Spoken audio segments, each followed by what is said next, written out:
بسم اللہ الرحمن الرحیم۔ السلام علیکم ورحمۃ اللہ وبرکاتہ۔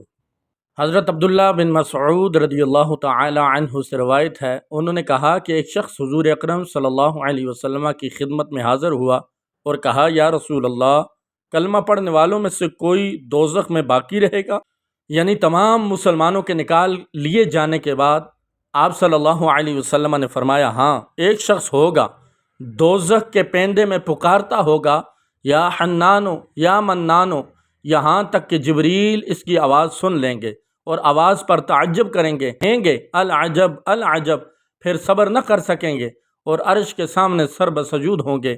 اللہ تعالیٰ فرمائیں گے، جبریل اپنا سر اٹھاؤ، وہ اپنا سر اٹھائیں گے۔ اللہ تعالیٰ پوچھیں گے، تم نے کیا تعجب کی بات دیکھی؟ حالانکہ اللہ تعالیٰ خوب جانتے ہیں جو کچھ انہوں نے دیکھا۔ پس جبریل علیہ السلام کہیں گے، اے اللہ میرے رب، میں نے جہنم کے پیندے سے ایک آواز سنی ہے، کوئی پکارنے والا پکار رہا ہے، یا حنانو یا منانو، مجھے اس آواز پر تعجب ہے۔ اس پر اللہ تعالیٰ فرمائیں گے، اے جبریل، دروغہ جہنم کے پاس جاؤ اور اس سے کہو کہ اس آدمی کو جہنم سے نکال دیں جو حنانو اور منانو کی صدائیں بلند کر رہا ہے۔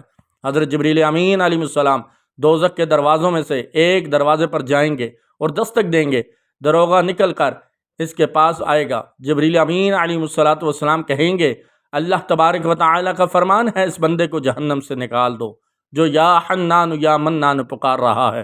دروغہ اندر جائے گا، اسے تلاش کرے گا، اسے نہ پائے گا۔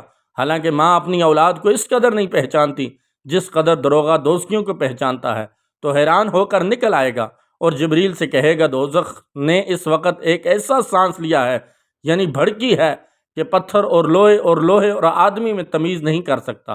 حضرت جبریل واپس جائیں گے اور عرش کے سامنے سجدے میں گر پڑیں گے۔ اللہ تبارک و تعالیٰ فرمائیں گے، اے جبریل اپنا سر اٹھاؤ، کیوں، کیا تم میرے بندے کو نہیں لائے؟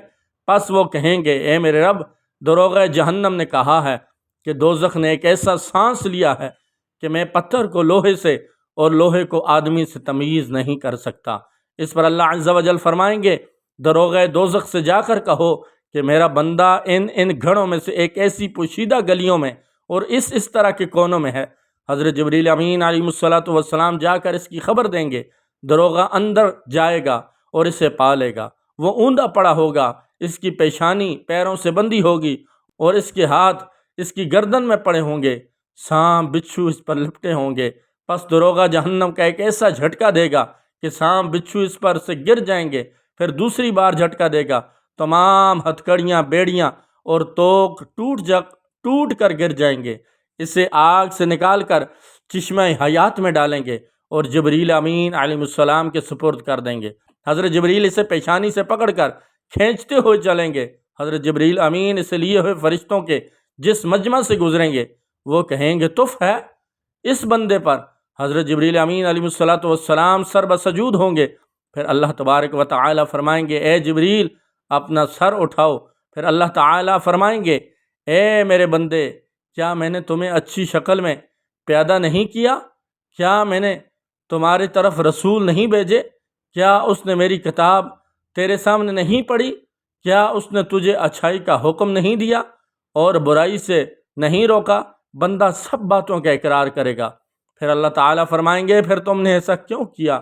بندہ کہے گا، اے میرے رب، میں نے اپنی جان پر ظلم کیا، جس کی پاداش میں دوزخ میں پڑا رہا۔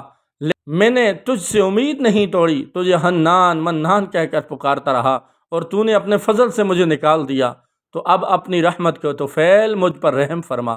اس پر اللہ تبارک و تعالیٰ فرمائیں گے، فرشتو گواہ رہنا، میں نے اس پر رحم کیا، اس کے بعد اسے جنت میں داخل کر دیا جائے گا۔ اللہ تعالیٰ ہم سب کو نیک اعمال کرنے کی توفیق عطا فرمائے۔